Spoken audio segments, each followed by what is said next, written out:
200萬嘅預算咧，其實係最多香港人會揀嘅階段嚟嘅。做咗咁多年地產，我發現咧好多香港客預算都係200萬左右嘅。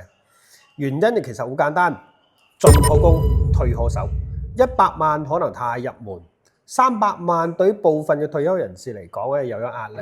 咁200萬咧係啱啱好，響中山已經可以買到成熟嘅社區。而喺珠海咧，亦開始有唔錯嘅選擇。